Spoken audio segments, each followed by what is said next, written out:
I'm Avery Sinclair, 31, and before the sun cleared the Rockies, my phone lit up with 8 clipped words from my mother. Easter brunch is just Lila's family this year. I stood at the sink with the kettle steaming and watched the message sit there like a place card at a table I'd been asked to leave. The quiet in my apartment stretched thin, the kind that lets old echoes walk the room, and I typed 2 words that felt like closing a door: have fun. Outside, Denver was barely waking, but inside me an old pattern was wide awake. My sister's name in the center, mine somewhere off to the side. I set the phone face down and stared at the pale line of dawn pressing through the blinds. 3 years earlier, I bought 45 acres in Napa with a cedar-framed house and rows of young vines, and I kept it mine unannounced and untouched by comparison. That morning, with my mother's message cooling in my hand, I decided I wasn't waiting for the next holiday to pass me by. Before I go any further, tell me where you're listening from in the comments and tap subscribe if you've ever had to build your own place when someone refused to make room for you. I was raised in a tidy Indiana bungalow where kindness looked like casseroles on doorsteps, and apologies were folded into fresh laundry, where my grandmother, Nana Ruth, taught me that a good table holds everyone, and my parents believed order kept the roof steady. I learned both lessons even when they pulled in different directions. We were a family of church potlucks and clipped hedges, a house with labeled bins in the garage, and a front door that stuck in the summer. And I grew up with a book tucked under my arm and a habit of listening first, speaking later. Lila arrived with bright eyes and easy laughter, and people reached for her the way hands reach for sunlight. Neighbors called her a natural, teachers wrote home about promise, and I learned to clap on cue and carry the grocery bags. We were not wealthy, but we were steady. My father kept ledgers at the county office. My mother managed schedules with color-coded pens, and I thought steadiness was enough until I learned that steadiness can tilt when attention leans too hard in one direction.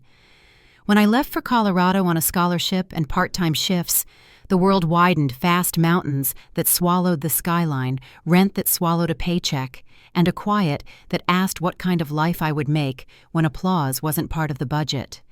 Denver taught me how to stretch dollars and hours, how coffee tastes different at midnight when it buys you 2 more pages of code, how cold finds its way through thin walls and stays until you build heat of your own.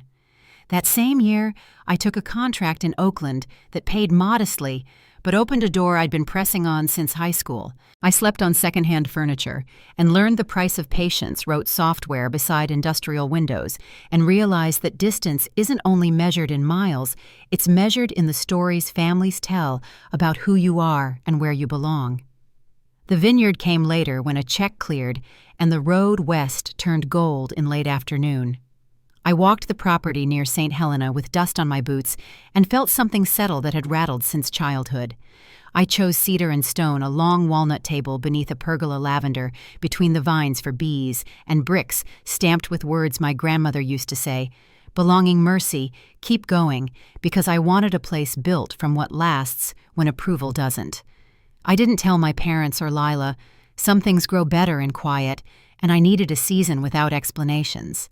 The message about Easter arrived after a week of rain and a morning of clear light cutting across the counters, and the old ache met the newer calm, like 2 tides meeting, pushing and pulling, but not knocking me off my feet. I answered politely and set the phone aside, then drove north the next day, up through Sacramento and into the valley, where the hills lift and fold like an old quilt. The house waited the way houses do when they're ready to be lived in, a faint scent of wood smoke glass, catching the afternoon, the long table empty and honest, and I walked the rows and listened to the soft stitch of wind through wire. It should have ended there, a text, a shrug, a quiet holiday in a quiet place.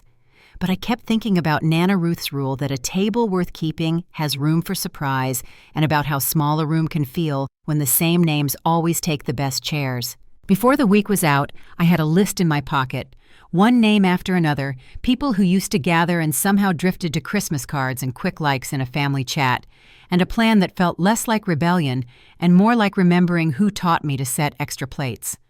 I didn't know then that a memory from long ago was about to surface with the force of a first crack in glass, the kind you hear before you see. It started years earlier in a living room that smelled like cinnamon rolls and lemon polish, with pastel baskets on the table and a camera waiting on the mantel, and it would become the first proof that attention can bruise when it skips the same person twice. The memory that rose first was the sound of tissue paper rustling soft and bright against the morning light. I was 14 that Easter, sitting on the edge of the sofa while the scent of cinnamon rolls filled the house. Lila tore through her pastel basket, laughter bubbling like it had been rehearsed. My mother leaned close and handed her a small gold bracelet engraved with her initials. "You deserve this, sweetheart," she said, kissing her cheek. My father nodded proudly. I waited, glancing at the table for one with my name on it, but there wasn't one. When my mother caught my eye, she smiled as though she'd just remembered something unimportant. "You're older now, honey. You don't need toys anymore." The words landed quietly, but something in me shifted the way a door eases off its hinges without anyone noticing. After that morning, I stopped expecting surprises. Every holiday fell into rhythm, Lila's laughter in the center, my polite smile somewhere at the edge. Dad told the same jokes. Mom baked the same ham. It wasn't cruelty. It was choreography. My sister had always been the bright one, the conversation starter, the photo every neighbor asked to see again. I learned to play the background, to fill silence when needed, and to disappear when it suited everyone better. If I felt invisible, I told myself that was just part of growing up. Lila's world seemed to expand by applause alone. When she made the cheer squad, Dad threw a barbecue for half the neighborhood. When she won a debate trophy, Mom printed her picture in the church bulletin. I remember standing beside them holding a stack of plates while they toasted her success. No one asked about the science fair medal in my backpack. I had built a small drone from scratch and flown it across the gym, but when I tried to share the story, Mom said gently, "That's nice, Avery. Just don't stay up so late tinkering." Then she turned to tell another guest about Lila's routine at halftime. My medal stayed in the box on my desk, the ribbon curling tighter each year. Dinner conversations followed the same orbit.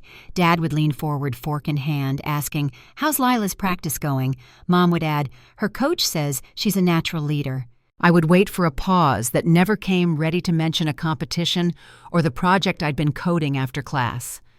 Before I could finish a sentence, someone would interrupt something about Lila needing a new uniform or another competition out of town. The moment would slip away, and I'd smile through the silence that followed, learning to mistake composure for strength. Holidays carried the sharpest edge. The pastel eggs always bore Lila's name, written in neat cursive, the stockings at Christmas embroidered with hers in gold thread. Mine appeared in plain red, felt sometimes misspelled. "Don't be so sensitive," Dad would say if I looked disappointed. I learned to nod, to laugh it off, to treat emptiness like independence. But late at night, when the house went quiet, I would trace the outline of that forgotten Easter basket in my mind and wonder if love could be that selective, that consistent in its direction. What stung most was that Lila wasn't mean. She didn't gloat or remind me of what I didn't have. She just glowed effortlessly the way people do when the world reflects them back perfectly. Her kindness made it harder to hold resentment. Instead, I turned it inward. I buried myself in books, built small machines out of scrap wire, and kept my grades high enough to stay out of trouble. My mother called me the steady one, my father called me self-sufficient, as though independence were a compliment rather than a defense. Each time I heard it, I felt the distance widen. By the time I reached high school, I had learned how to make myself useful. I helped Lila rehearse her lines for student council speeches and proofread her essays. She'd thank me with a hug and run off to applause while I gathered the crumpled drafts she left behind. Teachers would greet me in the hallway with polite confusion. "You're Lila's sister, right?" as though that were a full introduction. I smiled each time repeating the pattern, because that was easier than trying to change it. When the acceptance letter from Stanford arrived, I thought the script might finally change. The envelope was heavy official, the seal pressed deep into the paper. I ran into the living room, clutching it like a miracle. "I got in," I said, voice trembling. My father lowered his newspaper, slowly squinting, as if the name on the letter might have been a mistake. "Stanford's all the way in California," he said. "Are you sure that's a good idea? Lila's thinking about Boulder. It's closer to home." My mother nodded her smile, thoughtful but distracted. Maybe you'll transfer once you realize how lonely it gets out there. The excitement drained from my hands before I could fold the letter back into its envelope. I had imagined pride, maybe even a photo for the mantel. Instead, there was mild concern about logistics. I left that August with a single suitcase and a second-hand laptop, my parents waving from the porch, as though I were leaving for an extended field trip. Lila hugged me, promising to visit, but I knew she wouldn't. The drive west stretched long and silent, a ribbon of highway unwinding through Kansas fields and Nevada dust. I remember pulling into campus beneath rows of eucalyptus trees, the air thick with the scent of freedom and fear. My scholarship covered tuition, but not much else, so I found work wherever I could. Sorting books at the library, washing dishes in the student cafe, sometimes cleaning classrooms after midnight. Those early months blurred together in exhaustion and resolve. I slept on a couch I'd bought for $20 from a graduating senior and lived mostly on instant noodles. Each night, as I coded until my fingers cramped, I told myself it was temporary, that one day I'd look back and see purpose in the grind. When I called home, hoping for a familiar voice, my mother would answer with excitement already in motion. "Lila just made state finals for debate.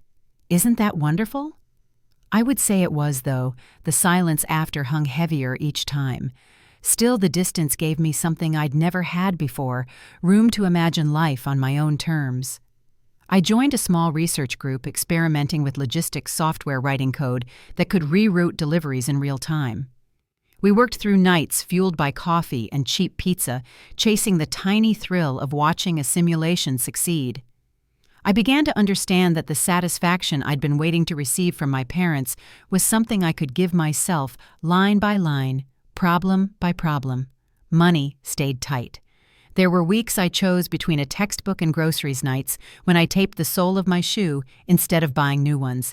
But hardship had its rhythm, and I learned to move with it. I stopped counting what I lacked and started measuring what I could build. Each small success, fixing a broken circuit, getting a grant approval, felt like a quiet rebuttal to years of polite neglect. The question that once haunted me, "Why am I always left out?" began to shift toward another. What might happen if I stopped waiting for someone else to let me in? When graduation came, there was no family in the stands. Lila's law school photos filled the group chat that week, my parents beaming beside her bouquet of roses. My diploma arrived by mail 2 weeks later in a cardboard tube. I opened it at the kitchen counter of my tiny apartment and pressed it flat against the laminate.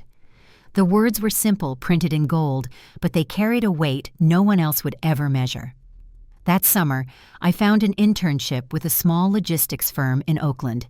The pay was barely enough to cover rent, yet the work stirred the same spark I'd felt in the lab. After hours, I stayed behind using old data to refine my prototype.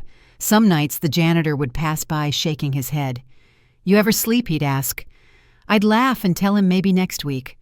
The truth was, sleep felt secondary to the possibility of finally building something that couldn't be ignored. By the time my project earned its first small contract, a pilot with a rural hospital network, I'd already stopped checking my phone for family messages. When the payment cleared, I walked to the window and saw my reflection in the glass, tired, smudged, but undeniably real. The silence that followed didn't feel empty anymore. It felt earned. I didn't know then that the foundation I was laying in that quiet would one day stretch into something vast and visible. A company, a life, and a vineyard waiting far beyond the horizon.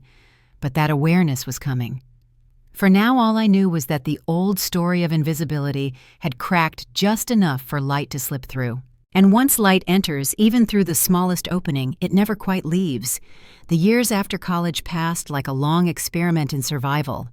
My tiny apartment in Oakland looked more like a workshop than a home, half-finished prototypes on the counter wires and coffee mugs scattered across the floor. My team and I were building something no one quite believed in, yet a system that could track and reroute medical supplies in real time. We called it MedLink, though. At that point, the name was little more than a file folder on my computer. 3 of us worked from an old warehouse space with leaky windows and the smell of motor oil from the garage next door. Rent was cheap because the owner liked the idea of young minds doing something useful, but usefulness didn't pay invoices. Each morning started the same. I'd unlock the metal door flip on the fluorescent lights and hear them buzz to life like bees waking from sleep. Mark handled code, Rachel worked logistics, and I tried to be everything else: engineer, fundraiser, accountant, therapist. We shared one credit card, mine already close to the limit. When the balance dipped under $500, I stared at the numbers until my eyes blurred, willing them higher. We lived on takeout and caffeine, our confidence shrinking each time another email came back with polite rejection. Too small, too early, too risky. Then one night, long after the city had gone quiet, I found an old message in our inbox. A small hospital in Fresno had once asked about optimizing their delivery routes. I didn't think twice before replying. "Give us 1 week," I wrote. "If we don't cut your delivery time in half, we'll delete the software ourselves." I hit send and sat there under the hum of the lights, half terrified, half relieved to have finally taken a risk that wasn't just theoretical. The next morning they said yes. For the next 5 days we barely slept. We ate standing up, wrote code with trembling hands, and fixed bugs faster than we could list them. When the hospital's director called at the end of the week, his voice was calm but carried something close to disbelief. "You rerouted an oxygen delivery in under an hour," he said. "That shipment saved 2 lives. The invoice we sent was small, but when it cleared, the relief nearly knocked the air out of me." I remember leaning against the wall, laughing and crying at once, while Mark opened the cheap champagne we kept for some day. That night, for the first time, I let myself believe it might actually work. The months that followed turned the experiment into a company. We upgraded the servers, added 3 more engineers, and renamed the platform MedChain. Then came the news that changed everything. A virus was spreading faster than anyone could contain it, and hospitals everywhere were desperate for supplies. Our phones didn't stop ringing. Suddenly, the software that barely paid rent was being used to route shipments of ventilators and protective gear across the country. I remember watching the digital map late one night, blinking dots moving like fireflies across the screen, each one representing a delivery that might save someone. Exhaustion became routine. I lived in the office, half asleep on a folding cot beside my desk, waking each hour to new data and new demands. But purpose has a way of softening fatigue. When a nurse from New York called to thank us for rerouting a shipment that reached them just before they ran out of masks, I sat there in silence, holding the phone like it was something sacred. It wasn't pride I felt. It was quiet astonishment that something built in a forgotten warehouse could reach that far. Within a year, we'd gone from near collapse to managing logistics for dozens of hospitals. Reporters started calling, then investors, then magazines. A photograph of me standing beside a whiteboard filled with arrows appeared in a business journal with the caption, "The Woman Behind MedChain." The headline didn't feel real, but the pressure did. Every interview ended with the same question, "Who helped you get here?" I never knew how to answer. The truth was simple. I had along with a few friends who refused to quit. But saying that out loud made people uncomfortable, so I smiled and said, "It's been a team effort." When Forbes listed me on their 30 under 30, the ceremony lights were so bright they made my eyes water. Cameras flashed, people clapped, and a photographer asked me to hold the plaque a little higher. Later that night, sitting alone in a hotel room with the award on the nightstand, I wondered if my parents would see it. I emailed them the article link, the one with my photo on stage, but days passed with no reply. Finally, I called home trying to sound casual. My father answered on the 3rd ring. "That's nice," he said when I told him about the recognition. "Lila just made partner track at her firm. We're so proud of her." I stared at the phone long after the call ended, the same stillness filling the room that used to follow every forgotten birthday or small dismissal. Success had changed everything around me, yet nothing between us. That summer, MedChain received an acquisition offer from a Fortune 500 company, an amount so large it took a minute for me to read it correctly. Lawyers filled conference rooms, contracts moved across desks, and I signed my name on papers that would close the deal. When the final transfer cleared, I walked out into the California evening where the city skyline glowed gold and soft against the water. People texted congratulations, offers, invitations, but I didn't answer right away. Freedom felt quiet. For the first time, I could afford anything: houses, cars, vacations. But what I wanted most was silence that belonged only to me. I rented a cabin near Half Moon Bay and stayed there for weeks, waking to fog and gulls, watching the tide pull and return. It was beautiful and lonely, the kind of stillness that makes old echoes louder. I called home again before I left, hoping maybe they'd seen the news by then. My father answered, his voice familiar but distant. "We're heading to Boston next month," he said. "Lila wants us to see her new office." A month later, I flew to Indiana for a family gathering. I don't know why, habit maybe, or hope, but I arrived with a bottle of wine and the same polite smile I'd practiced since childhood. The house hadn't changed. Lemon polish white curtains, a pot roast in the oven. Lila arrived wearing a cream blazer and heels that clicked across the floor. My parents greeted her like royalty. Our brilliant attorney mom said, brushing imaginary lint from her sleeve. When I stepped through the doorway, my father glanced up and said, "Oh, Avery's here too." The table was set for dinner, laughter already circling in familiar loops. Every conversation returned to Lila's world, her firm, her house, her baby, her travel plans. When I mentioned that Time magazine had written about MedChain's role in the supply crisis, my father smiled politely. "That's technology, right? I never quite understand those things." Then someone changed the subject to Lila's latest promotion, and the moment folded closed like it had never been opened. Later that night, I stepped outside onto the porch. The air was cool, and the lilacs near the fence carried the same scent they had when I was little. Through the window, I could see them gathered around Lila's child, their faces soft with affection. I thought of the nights I'd spent eating cold noodles at my desk, the deals I'd negotiated until dawn, the system that had kept hospitals running while the world locked down. And still to them, I was the quiet one, the afterthought. That realization didn't come with anger. It arrived like clarity, clean, sharp, and unshakable. Their table had never been built to hold me, but I no longer needed it to. When I flew back to California the next morning, the plane lifted through clouds, and for the first time, I didn't wonder what they would think. I only wondered what I might build next, somewhere no one could erase me. 2 weeks later, while scrolling through property listings one sleepless night, I saw at a vineyard outside St. Helena 45 acres of golden hills and withered fences. The photo showed a wooden barn with ivy climbing its sides and sunlight pouring through the vines. The description read, "Undeveloped potential." I stared at those words until they blurred. It felt like a message written directly to me. I called the agent the next morning. By dusk, I was walking that land, the soil cool under my boots, the sky painted with streaks of orange. The air smelled of oak and promise. Standing there, I could almost hear my own pulse quiet for the first time in years. I knew I had found the place where silence would finally sound like peace. I signed the papers within the week.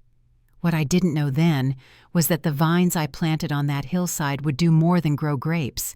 They would anchor a new beginning, one that would test everything I thought I knew about family belonging and what it truly means to build your own table. Owning land was never part of my plan.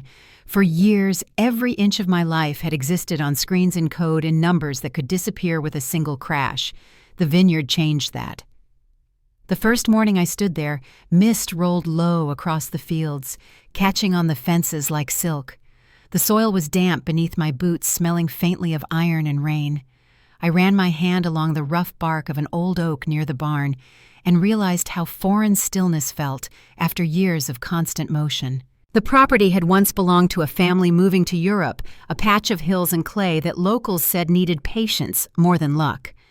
The house that came with it was tired, but strong with cedar beams and a long porch that faced west. Inside, dust lined the windowsills, and faint footprints marked where the movers had carried the last boxes out. It wasn't perfect, but it was real. I could see it even then, the home it might become quiet, but alive, a place built from steady hands rather than applause. I hired a small team of local builders who understood the rhythm of the valley. Together we walked the land at sunrise, tracing where the vines would go, how the sunlight moved across the slopes. The architect, a woman named Lydia Carter, listened more than she spoke.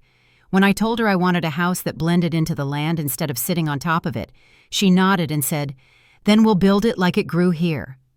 Her words stayed with me. The first few months were a blur of blueprints, soil reports, and late-night calls about irrigation systems.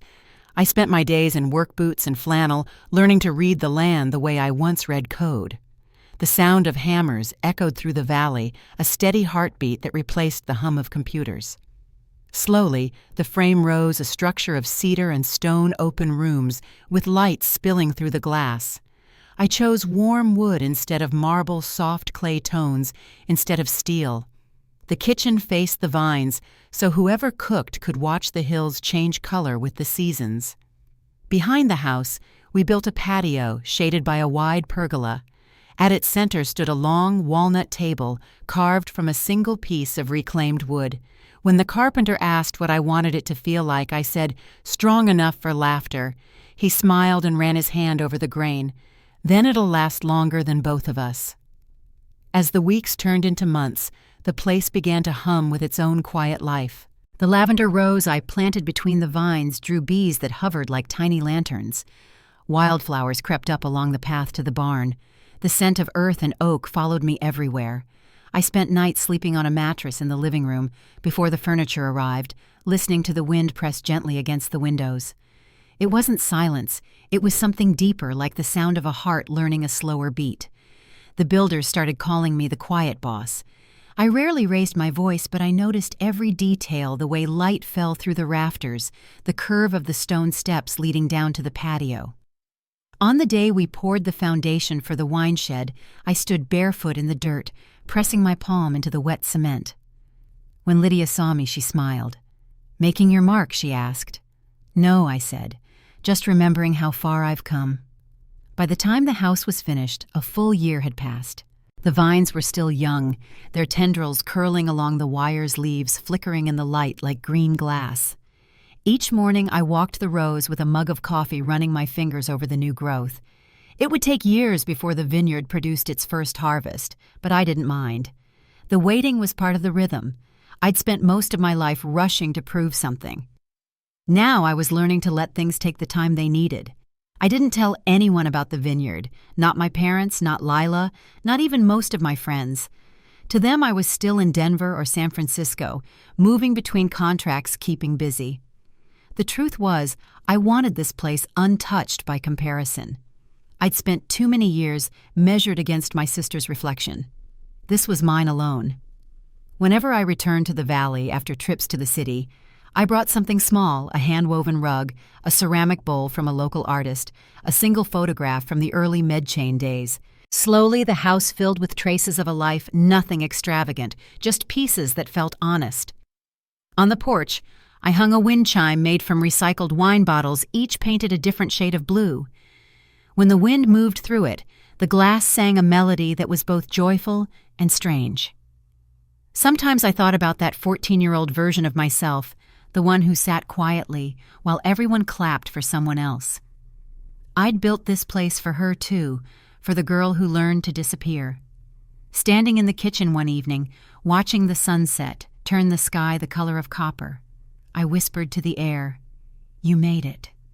When the workers packed up for the last time, the house felt both new and ancient, like it had been waiting for me. I walked through every room, touching the wood, the stone, the glass. In the living room, the fireplace glowed faintly as the sun lowered beyond the hills. I sat at the table and listened to the stillness. After so many years chasing recognition, I understood something I never had before. It wasn't being seen that brought peace. It was belonging, even if only to yourself. The first bottle of wine I opened there wasn't from my own vines. It was a simple Merlot from a nearby vineyard. I poured a glass and carried it outside to the pergola. The vines rustled softly, still too young to bear fruit, but alive in their own quiet way. I raised the glass toward the horizon, to the work behind me, and whatever waited ahead. The wind lifted the lavender scent around me, and for a moment, everything was still. Weeks later, life settled into a gentle rhythm between Denver and Napa. I worked remotely handled consulting projects and spent weekends among the vines. Each visit left me steadier, more grounded. It was there one Thursday morning that the message came, the one that would stir up everything I thought I'd put to rest. The light was soft that day, slipping through the kitchen window as I stirred sugar into my coffee. My phone buzzed on the counter, a notification flashing across the screen. The sender's name stopped me cold. It was my mother. The message was short, 8 words that cut sharper than they should have. Easter brunch this year, just Lila's family, keeping it small. I read it twice, then set the phone down, the spoon clinking against the mug. The quiet that followed wasn't new. It was a sound I knew too well, but it carried a different weight this time. I looked out the window toward the rows of vines glimmering in the morning sun and felt something settle deep inside me. Not anger, not sadness, something firmer. For most of my life, I had accepted their version of love, one that left me outside the frame. But that morning, staring at the open field that belonged only to me, I realized I didn't have to accept it anymore. There were other people, other stories still waiting to be invited in. I picked up the phone again, not to reply, but to scroll through my contacts, pausing at a familiar name, Marianne Porter, my aunt. Her daughter Eli had once played guitar at family gatherings long before the invitations stopped coming. I hesitated for a moment, then pressed call. "Hey, Aunt Marianne," I said when she answered. My voice sounded steadier than I felt. "What are you doing for Easter?"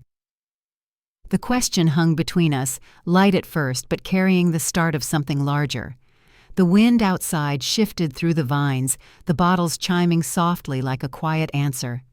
And just like that, the next chapter began to take shape, one built not from rejection, but from the simple, deliberate act of making room. Marianne's voice crackled softly through the line. "Easter. Your parents haven't said a word to me," she said, a hint of surprise in her tone. I told her about the message, how my mother's text had reduced the guest list to just Lila's family. There was a pause followed by a quiet laugh that didn't sound amused. "Not even your grandmother?" she asked. I shook my head, though she couldn't see it. "They called it keeping things small," I said. "Apparently, everyone else just fell off the list." Marianne sighed, the kind that carries years of history. "Well, she said then, maybe it's time someone else hosts something worth showing up for." Her words lingered long after the call ended. Outside the vineyard, shimmered under a pale morning sun, the vines still wet from dawn. I thought about the old gatherings we used to have, Easter egg hunts in the backyard, laughter echoing across the grass, my grandmother's lemon pie cooling on the porch. Over time, those traditions had faded into silence, swallowed by my parents' devotion to perfection and appearances. But Marianne was right. The table didn't have to stay small. It could be rebuilt larger, warmer, real. That afternoon I made a list. Not of decorations or menus, but of people, the ones who had drifted away because they were made to feel unnecessary. I started with Marianne and Eli, then added Nana Ruth, my cousin Ben from Chicago, and a few family friends who'd quietly stopped showing up years ago. By evening, I had nearly 20 names written in my notebook. I looked at them and felt something rise in my chest that I hadn't felt in a long time, anticipation, not dread. I called Marianne back first. "If I host something here, would you come?" I asked. Her answer came fast. "Tell me when, sweetheart. I'll bring the lemon pie." Then I called Eli, who laughed when he heard the plan. "A family Easter that doesn't revolve around Lila, count me in," he said. "I'll bring my guitar. It's about time we had real music again."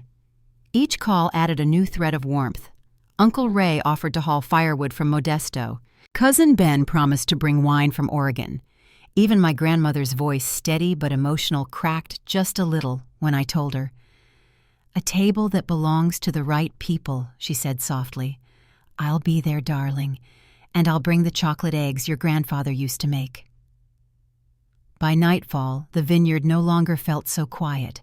The air buzzed with the promise of something alive. I spent hours walking the property, picturing where everyone would sit, how the table would stretch beneath the pergola sunlight pouring through the vines. This wouldn't be an event polished for show, it would be a gathering built on belonging. The next morning, I began to plan in earnest.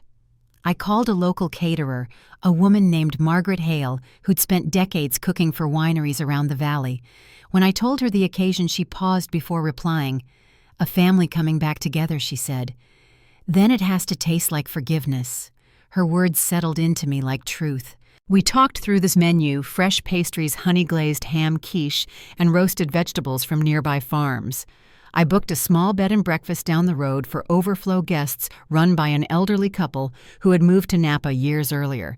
When I mentioned the reason for the gathering, the woman on the phone chuckled. "Honey, I think half of this valley has a story like that," she said. "We'll make sure everyone feels at home." Each detail became an act of care. I ordered fresh linens for the guest rooms, set aside the ground floor suite for Nana Ruth so she wouldn't have to climb stairs, and asked Margaret to include extra lemon tart for Mary Ann. I called Eli again to ask if he could play something gentle during brunch. "Something the kids can dance to," I said. "Nothing too fancy." "Got it," he replied. "I'll even polish the guitar." The week before Easter, deliveries began to arrive: crates of tulips, boxes of glassware, and a long wooden bench for the end of the table. I spent my evenings ironing tablecloths, arranging candles, and writing place cards by hand. The Vineyard hummed with quiet preparation, a different kind of energy than the sterile calm I'd known during my years in tech. This was tangible work, rooted in something human.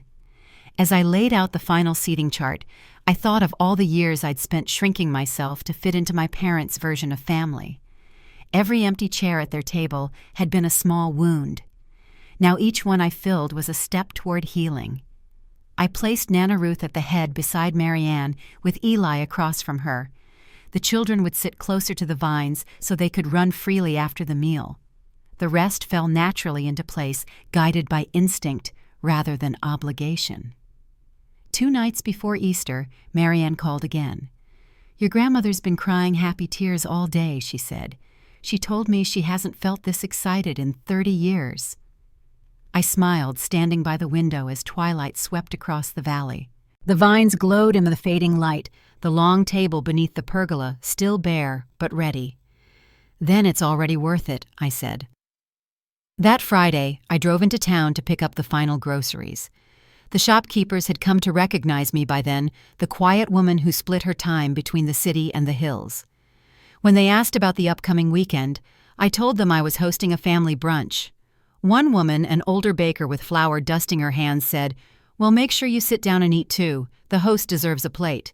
It was simple advice, but I carried it home like a reminder. Back at the house, the afternoon sunlight poured through the windows, warming the cedar floors. I moved slowly through the rooms, checking the guest towels, lighting the fireplace, and setting fresh lavender on each nightstand. In the kitchen, the counters filled with the smell of baked bread and citrus. I poured myself a small glass of wine and stepped outside to the patio.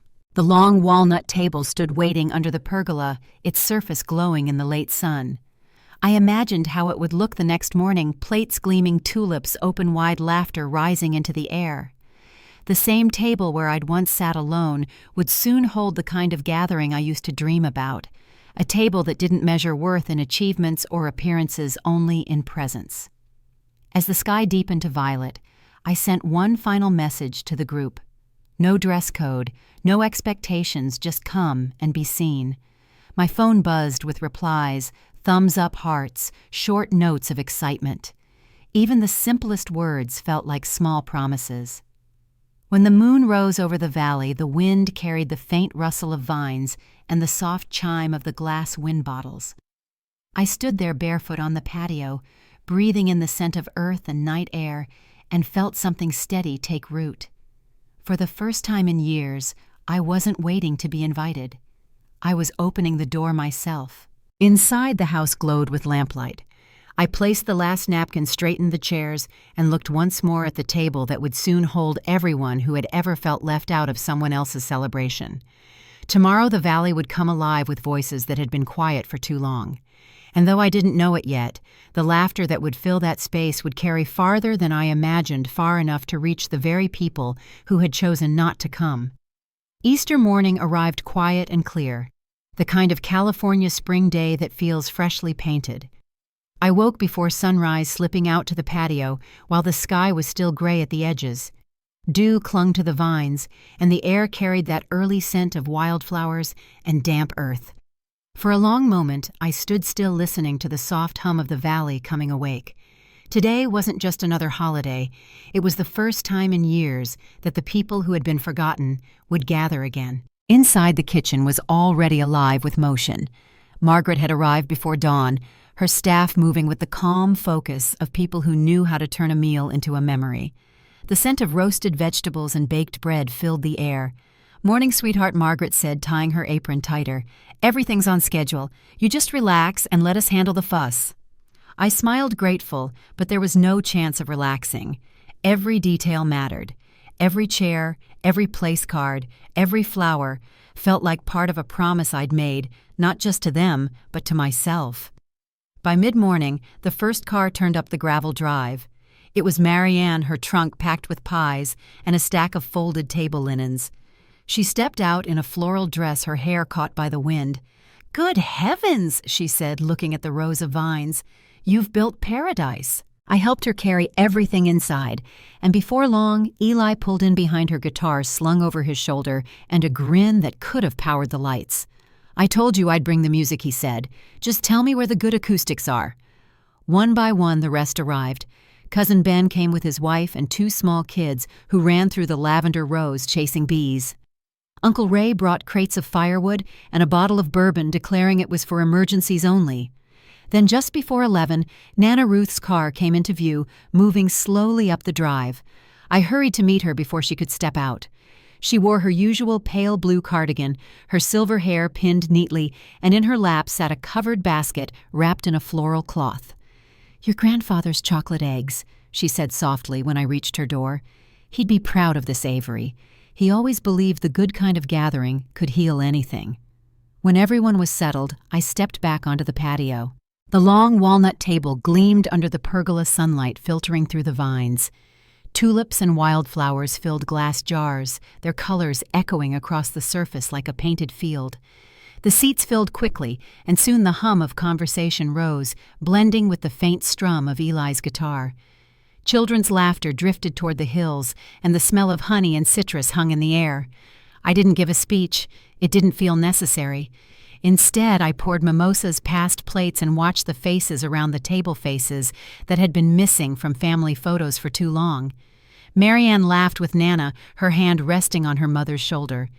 Eli played a soft tune that made the moment stretch timeless and easy.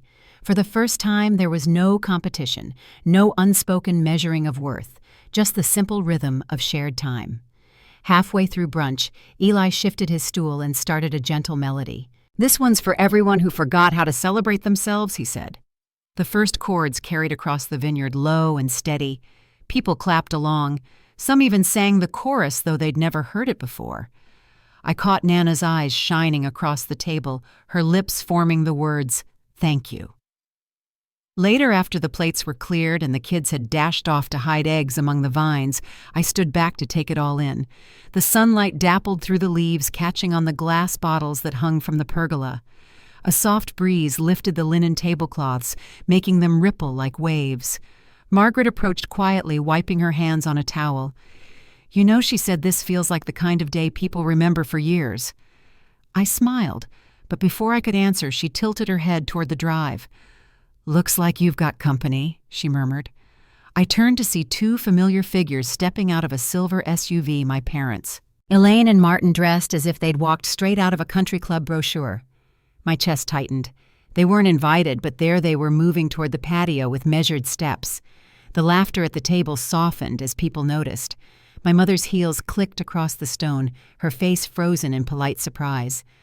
"Well," she said, glancing around, "we didn't realize you were hosting something this elaborate." My father nodded stiffly, his eyes scanning the spread. "Looks like quite a crowd." For a moment, no one spoke. Then Marianne stood, folding her napkin slowly. "We weren't sure you'd be coming," she said. The tone was calm, but edged with something older, something that had waited years to be said. My mother looked toward her sister, then back at me.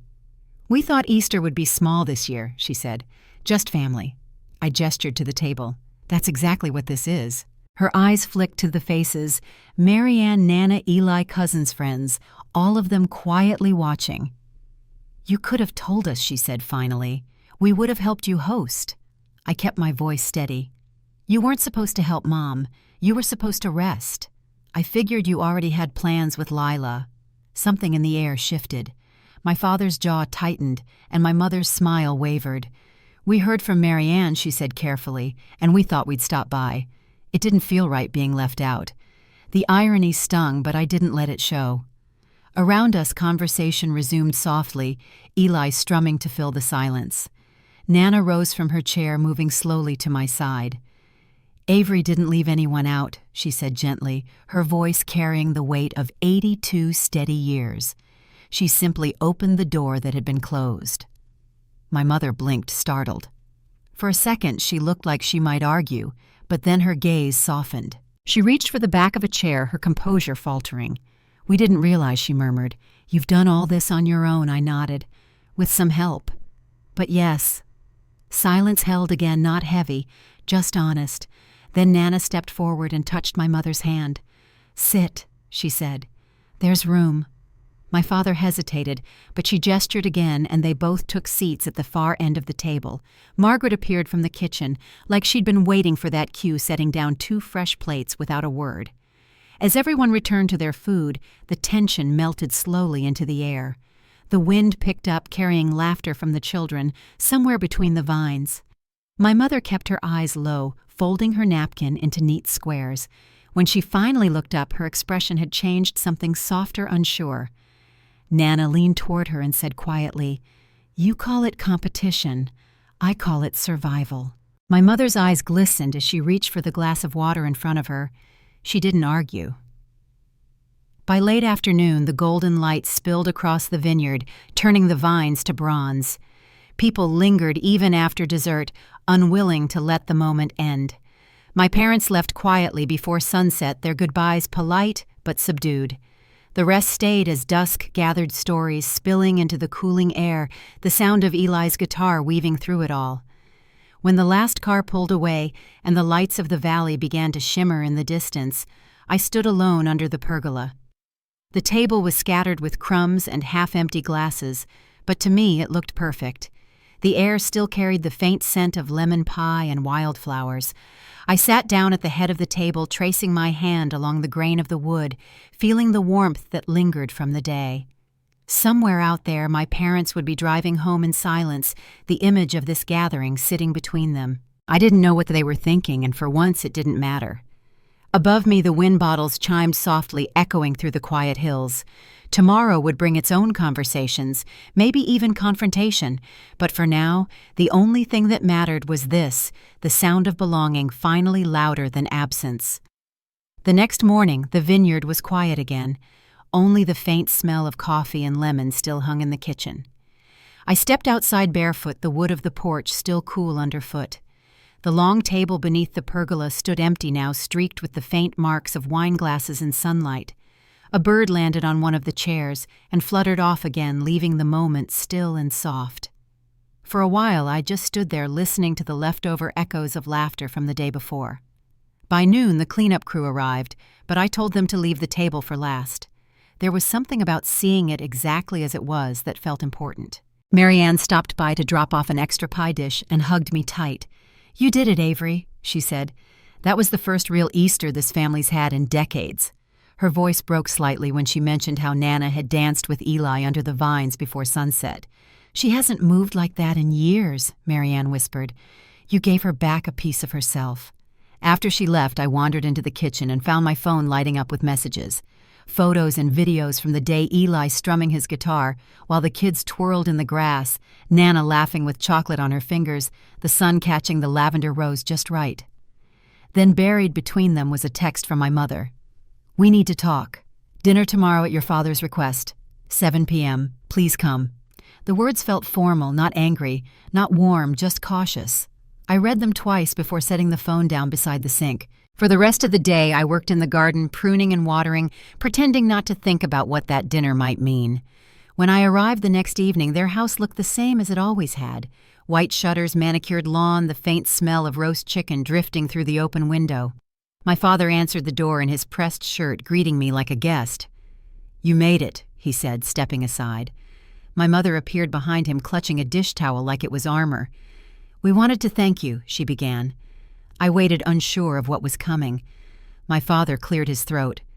"Yesterday was unexpected. Your grandmother couldn't stop talking about it.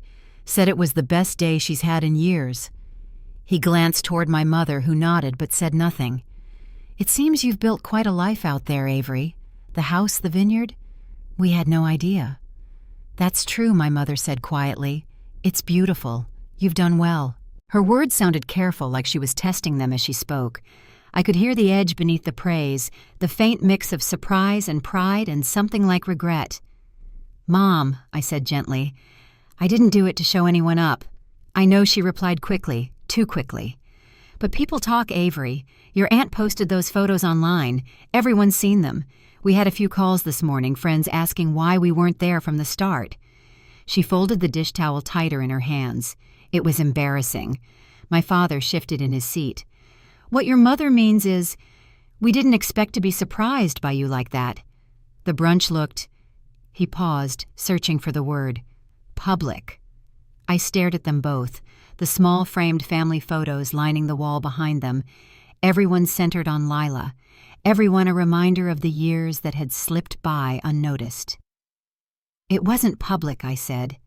"It was family. The ones you forgot to invite." Silence filled the room. The clock ticked from the kitchen, steady and sharp. My mother's eyes shimmered for a moment before she looked away. "You could have told us you wanted to host something." "I did years ago," I said softly. "I asked to be included. You called it complicated." The air shifted heavy with the truth that had sat unspoken for too long. My father leaned back, the lines in his face deeper than I remembered. "We made mistakes," he said finally. "We thought keeping things simple meant keeping things peaceful, but maybe we just kept things small."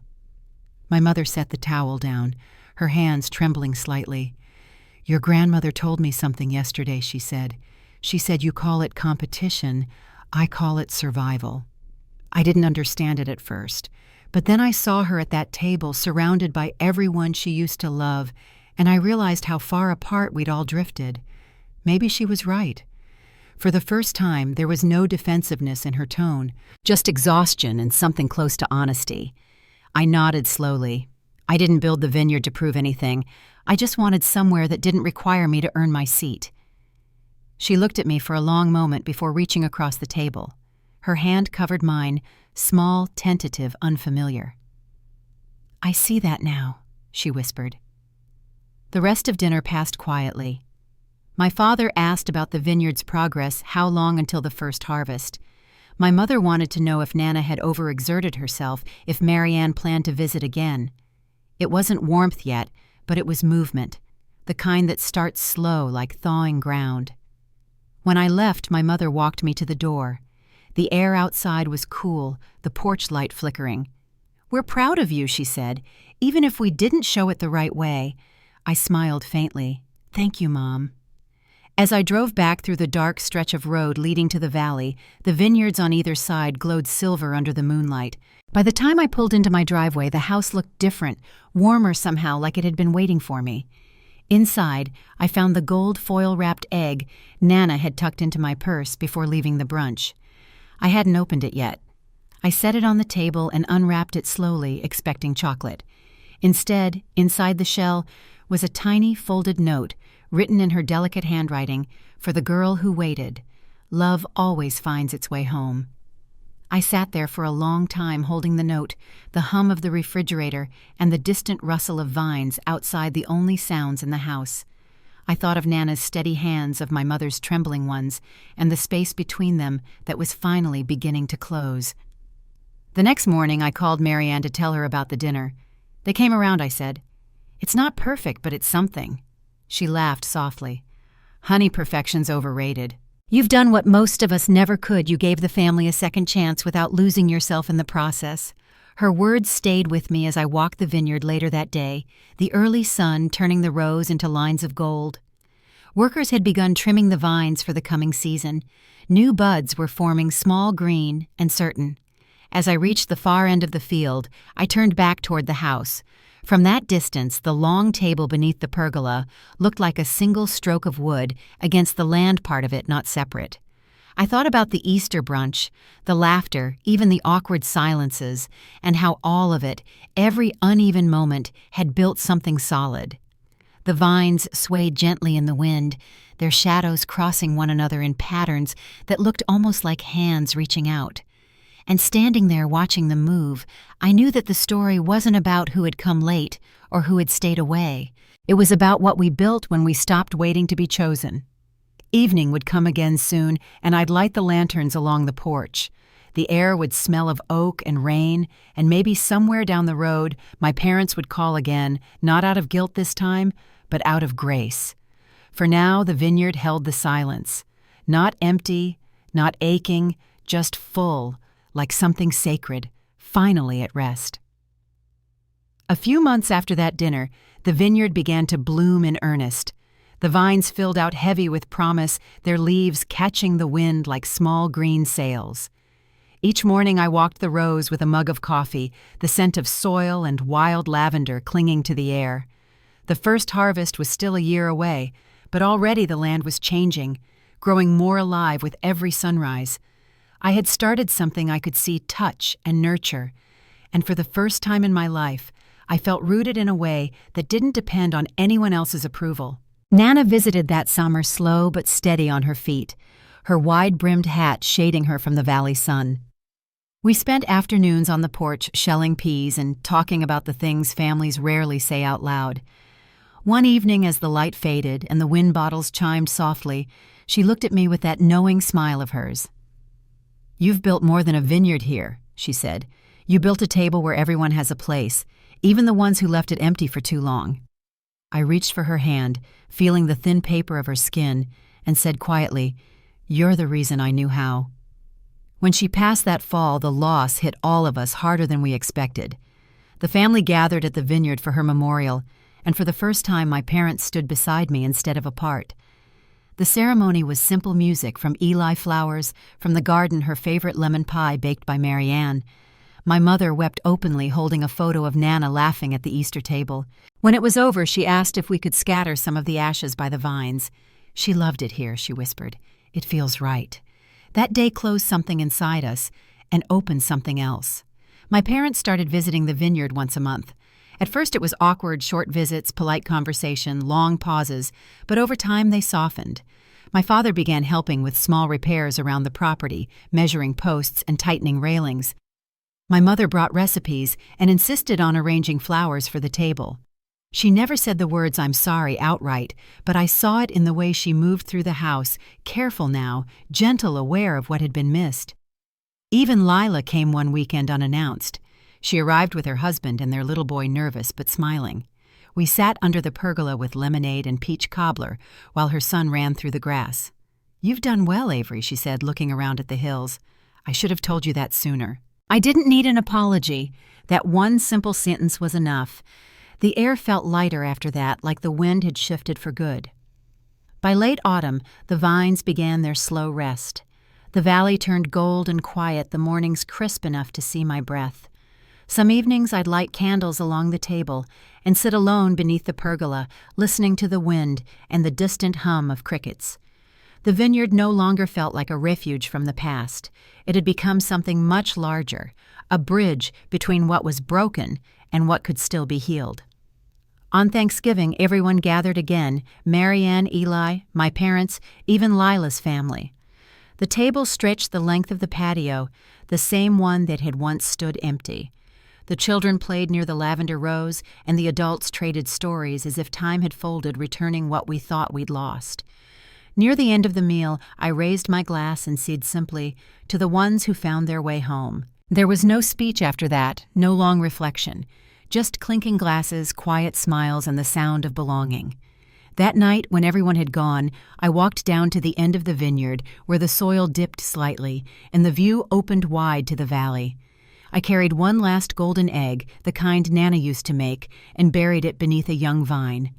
The moonlight caught on the fresh dirt, soft and silver. For the girl who waited, I whispered, echoing her note. The breeze moved through the vines, and for a moment I could almost hear her humming. It's been 2 years since then.